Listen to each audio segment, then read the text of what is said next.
بسم اللہ الرحمن الرحیم یؤمنون باللہ وبالیوم الآخر ویأمرون بالمعروف وینہون عن المنکر ویسارعون فی الخیرات وأولئک من الصالحین صدق اللہ العظیم وبلغنا رسولہ النبی الکریم۔ ایک دن مرنا ہے آخر موت ہے، ایک دن مرنا ہے آخر موت ہے، کر لے جو کرنا ہے آخر موت ہے۔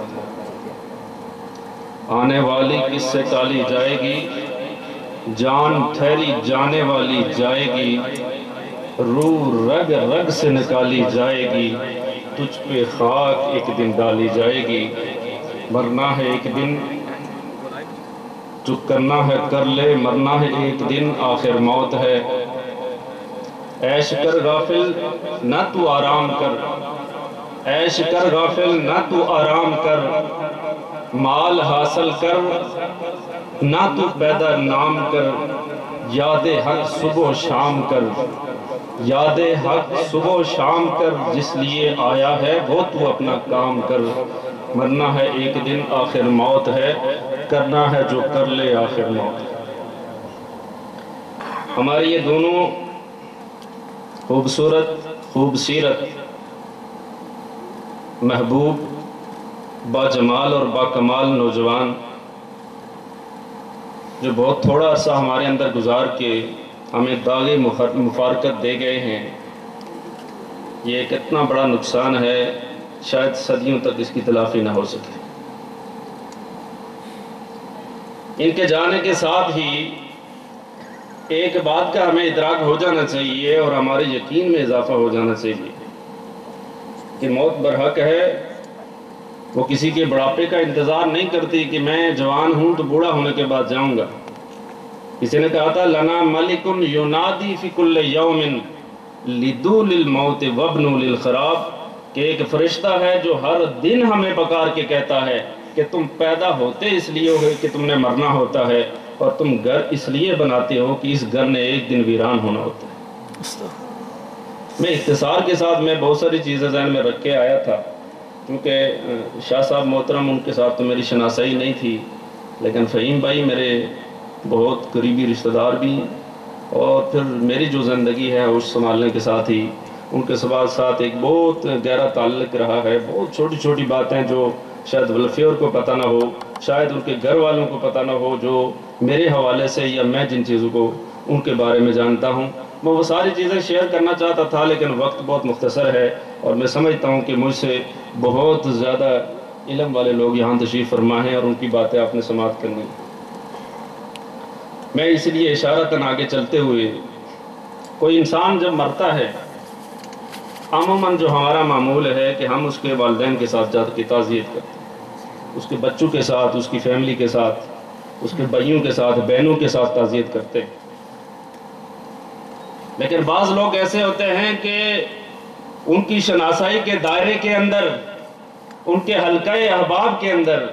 یا جہاں تک ان کی خیرات پہنچتی ہے، خیر پہنچتی ہے، ہر بندہ اس بات کا مستحق ہوتا ہے کہ اس کے ساتھ تعزیت کی جائے۔ ان دونوں کا تعلق بھی اسی کیٹیگری سے ہے۔ میرا دل کرتا ہے کہ میں اس بیوہ کے گھر جا کے بھی اس سے تعزیت کروں جس کے گھر کا چولہا ان کے بھیجے ہوئے پیسوں سے چلتا ہے۔ میرا دل کرتا ہے میں ہر اس غریب سے بھی تعزیت کروں جس کی عید ان کی بھیجی ہوئی خیرات سے بنتی تھی۔ میرا دل کرتا ہے میں ہر اس غریب سے جا کے تعزیت کروں جسے گھر اور چھت ان کی کاوش اور ان کی مدد سے اسے حاصل ہوئی ہے۔ تو بہت سے ایسے لوگ ہیں جن کے ساتھ ان کے حوالے سے ہم تعزیت کر سکتے ہیں، اس لیے کہ ان کی خیر آپ کے گھر تک نہیں، آپ کے اسی حدود عربے کے اندر تک نہیں، آپ کی اسی ویلفیئر تک نہیں۔ ویلفیئر کے حوالے سے بہت سی بات ہو چکی کہ بیواؤں کو بھی پیسے جاتے تھے، غربا کے پاس بھی جاتے تھے، مذہبی معاملات میں بھی جاتے تھے، لیکن بہت سے ایسے لوگ ہیں جو بغیر کسی ویلفیئر کے ڈائریکٹ ان کے گھر میں یہ پیسے جاتے تھے، بغیر کسی واسطے اور وسیلے کے اور بغیر کسی تشہیر کے۔ وہ لوگ بھی ایسے ہیں کہ جن کے گھروں کے اندر، غریبوں کے اندر یہ پیسے کو تقسیم کرتے اور ان کی فلاح و بہبود کے لیے کام کرتے تھے۔ اس لیے میں کہتا ہوں کہ یہ وہ افراد ہیں جو اس دنیا سے گئے، ان کے لیے ہم صرف ان کے اہل خانہ سے تعزیت نہیں کرتے، ہم ہر غریب سے تعزیت کرتے ہیں جو ان کی مدد اور نصرت سے آج محروم ہو۔ جو ان کی سیادت اور قیادت سے آج محروم ہو گیا، جو ان کی مدد سے آج محروم ہو گیا، تو یہ ایسے خوش قسمت انسان تھے۔ اور یہ بھی یاد رکھیے، موت کے حوالے سے ہمارا جو بنیادی کنسپٹ بن چکا ہے کہ بہت ہی کوئی دہشت والا معاملہ ہوتا ہے، بہت ہی کوئی ٹیریبل تھنگ ہوتی ہے، بہت ہی کوئی خوفناک مرحلہ ہوتا ہے جس سے یہ بندہ مومن گزر کے جاتا ہے۔ ہاں، اس میں کوئی شک نہیں، ایک بڑا جان کا حادثہ ہوتا ہے، ایک کانپ جانے والا معاملہ ہوتا ہے، لیکن سب کے لیے نہیں۔ کچھ ایسے ہوتے ہیں جن کے لیے بڑی راحت اور بڑی مسرت کا موقع ہوتا ہے۔ نبی علیہ السلام تشریف فرمائے، ایک میت کا جنازہ گزر رہا ہے، نبی علیہ السلام نے فرمایا مستریح اور مستراح منہ، اے میرے صحابہ یہ مستریح ہے یا مستراح ہے؟ پوچھا کیا ہوتا ہے یہ مستریح کیا ہوتا ہے، مستراح کیا ہوتا ہے؟ آپ صلی اللہ علیہ وسلم فرمایا اگر بندہ مومن ہے، وفادار اللہ کا بندہ ہے، تو یہ مستریح ہے اس لیے کہ یستریح من تعب الدنیا، یہ دنیا کی مشقت کو چھوڑ کے اللہ کی بارگاہ میں نعمتوں کا مزہ لینے کے لیے جا رہا ہے۔ سبحان اللہ۔ اور مستراح منہ فرمایا اگر بد کردار انسان ہے، بری سرشت والا انسان ہے، تو آج یہ زمین اس سے راحت حاصل کر لے گی۔ تو دو طرح کے لوگ ہوتے ہیں، جو خیر بانٹتے اور خیر پھیلاتے ہیں، ان کے لیے حضور کی ایک اور حدیث ہے، حضور نے فرمایا کہ 40 صبح تک اس کے لیے زمین روتی رہتی ہے کہ وہ بندہ جو میرے اوپر چلا کرتا تھا کہہ رہا۔ تو سب کے لیے یہ دہشت والا معاملہ نہیں، سب کے لیے خوف والا معاملہ نہیں ہے۔ بہت سے لوگ ایسے ہوتے ہیں کہ جو اس دنیا کو چھوڑ کے جاتے ہیں تو وہ ہنسی خوشی اور مرحبا کہتے ہوئے راحت کے ساتھ، مزے اور لطف کے ساتھ موت کو لبیک بھی کہتے ہیں اور اسے گلے سے بھی لگاتے ہیں۔ علامہ اقبال نے کہا تھا نشان مرد مومن باتو گویم، چون مرگ آئے تو تبسم بر لب اوست، کہ میں تمہیں بتاتا ہوں کہ مرد مومن کون ہوتا ہے۔ مرد مومن وہ ہوتا ہے کہ جس کے سامنے جب موت آتی ہے تو وہ رو کے نہیں، مسکرا کے اس کا استقبال کرتا ہے۔ وہ پریشان ہو کے موت سے نہیں ملتا ہے، وہ خوشی خوشی راحت کے ساتھ موت سے ملتا ہے۔ حضرت بلال حبشی رضی اللہ تعالیٰ عنہ کی وصال کا وقت قریب ہے، نزع کا لب ہے، آپ کی زوجہ کہتی ہے واہ خرابا، آئے میری بربادی، میرا شور مجھے چھوڑ کے جا رہا ہے۔ حضرت بلال نے آنکھیں کھول دی اور مخاطب کیا اپنی زوجہ کو کہ یوں لا تقولی واہ خرابا، اے میری زوجہ واہ خرابا مت کہو، بل قولی واہ ترابا، بلکہ یہ کہو اے خوش بختی۔ پوچھا کیوں؟ کہا اے خوش بختی اس لیے غدن الکی محمدن و اصحابہ، کہ کل کا جو دن ہے نا، میں حضور سے بھی میری ملاقات کا دن ہے اور حضور کے اصحاب سے بھی ملاقات کا دن۔ تو ہر ایک کے لیے موت کوئی دہشت والا معاملہ، خوف والا معاملہ نہیں ہے۔ الموت جسر یوصل الحبیب الی الحبیب، کہ موت ایک ایسا پل ہے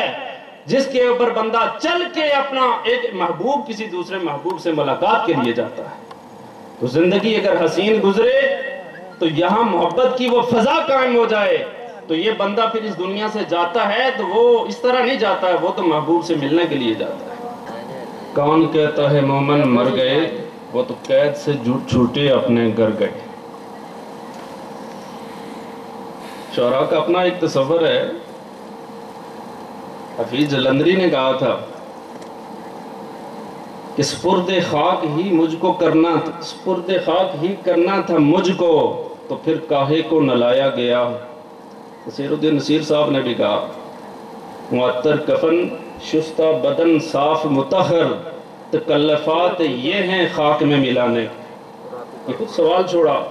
کہ یہ کیا ماجرا ہے کہ ہم ایک انسان کو مٹی میں ملانے کے لیے جا رہے ہیں، قبر کے اندر گڑھے کے اندر دفن کرنے جا رہے ہیں، اور پھر اس کو نلا بھی رہے ہیں، شستہ اور خوبصورت اور صاف اور پاکیزہ سفید لباس بھی پہنا رہے اور خوشبو بھی لگا رہے ہیں۔ نصیر الدین نصیر صاحب نے پھر واپس جواب دیا، اور یہاں نعت خان محترم نے بھی وہ پڑھا تو میرے ذہن میں آ گیا، میں کہا وہ بات بھی کرتے چلے۔ انہوں نے اس کا جواب دیا نظر بعالم پاکیزگی پڑے ان پر، نظر بعالم پاکیزگی پڑے ان پر، مسافران لحد اس لیے نہا کے چلے۔ تو یہ محبوب سے ملاقات کا انتظام ہو رہا ہے کہ اس کو سفید لباس بھی پہنایا جا رہا ہے، اس کو خوشبو بھی لگائی جا رہی ہے، کہ اس لیے کہ آج یہ اس جہان میں جا رہا ہے جہاں محمد عربی صلی اللہ علیہ وآلہ وسلم سے بھی ملاقات۔ سبحان اللہ۔ تو کہا کہ نہ یہ کہو کہ وا خربا، بلکہ یہ کہو وا تربا، ہائے میری خوش بختی، اس لیے غدن الک محمدن و اصحابہ، کہ میں کل محمد صلی اللہ علیہ وسلم سے بھی میری ملاقات ہوگی اور آپ کے صاحب سے بھی ہوگی۔ اس لیے ہر ایک کے لیے موت یوں نہیں، یہ جو اس طرح کی نفوس قدسیہ ہوتے ہیں ان کے لیے موت پھر ایسی ایک لذیذ کیفیت بن جاتی ہے، اتنا خوبصورت ذائقہ بن جاتا ہے کہ وہ پریشان اس دنیا سے نہیں جاتے۔ حضرت عائشہ صدیقہ رضی اللہ تعالیٰ عنہ نے نبی صلی اللہ علیہ وسلم سے پوچھا، یا رسول اللہ، یہ قرآن مجید میں اللہ پاک نے فرمایا ہے کہ جو اللہ کی ملاقات کو پسند کرتا ہے ہم بھی اس سے ملاقات کو پسند کرتے ہیں، تو یہ تو کہیں بھی نہیں ہے، ہم میں سے تو کوئی بھی مرنا نہیں چاہتا، تو یہ کیسے ہو سکتا ہے کہ کوئی بندہ اللہ سے ملاقات کس طرح پسند کر سکتا ہے؟ تو آپ نے کہا کہ سنو، ہر ایک کی بات نہیں ہو رہی ہے، خاص خاص لوگوں کی بات ہو رہی ہے۔ بندہ مومن کو جب موت آتی ہے تو موت کے آنے سے پہلے اسے جنت میں اس کی نعمتیں دکھائی جاتی ہیں، اسے ٹھکانہ دکھایا جاتا ہے کہ ایک گھر تیرا اس دنیا کے اندر ہے اور ایک گھر تیرا یہاں جنت کے اندر ہے، اس کو دیکھ لے۔ وہ پہلے اس گھر کو وزٹ کرتا ہے، مشاہدہ کرتا ہے، اور پھر اس سے پوچھا جاتا ہے اس گھر میں رہنا ہے یا اس گھر میں آنا ہے، تو وہ بندہ تیار ہو کے جاتا ہے کہ مولا میں جلدی اس گھر میں جانا چاہتا ہوں۔ اس طرح کے کام کرنے والے، فلاح کے کام کرنے والے، میں نے جو آیا مبارکہ پڑھی ان پر بات اب نہیں ہو سکے گی کیونکہ وقت گزر چکا ہے۔ میں صرف ایک لفظ کی بات کروں، قرآن مجید نے ایک لفظ استعمال کیا ہے المعروف، اور ہم اس کا ترجمہ کرتے ہیں نیکی، اور جی ترجمہ ہے۔ آپ لغت کی ساری کتابیں اٹھائیں تو بڑا خوبصورت جو ترجمہ اہل لغت نے کیا ہے، انہوں نے کہا کہ اس کا معنی مہک ہوتا ہے، عرف سے نکلا ہے یہ، اس کا معنی مہک ہوتا ہے۔ اب نیکی کو معروف کیوں کہتے ہیں؟ اس لیے کہ جو قرآنک سوسائٹی ہوتی ہے، اسلامی جو معاشرہ ہوتا ہے، وہاں نیکی ایسی چیز ہوتی ہے جس سے بندے کو راحت اور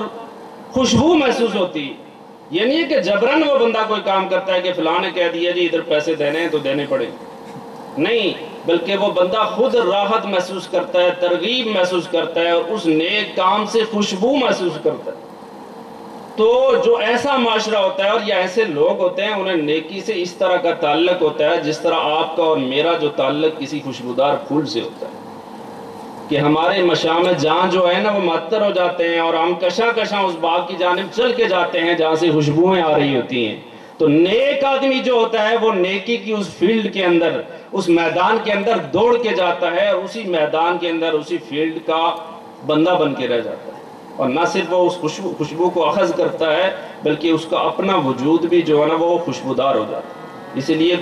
حدیث پاک میں آتا ہے جب بندہ مرتا ہے تو اس کو جو خطاب فرشتے آ کے دیتے ہیں وہ کہتے ہیں یا ایتھا النفس الطیب، اے پاکیزہ نفس، خوشبودار نفس، کانت فی الجسد الطیب، کہ پوری زندگی تو ایک پاکیزہ جسم کے اندر رہا ہے۔ تو یہ پاکیزہ لوگ ہوتے ہیں، خوشبودار لوگ ہوتے ہیں،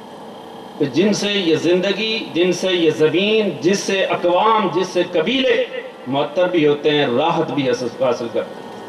شیخ سعدی رحمۃ اللہ علیہ نے ایک بات کی،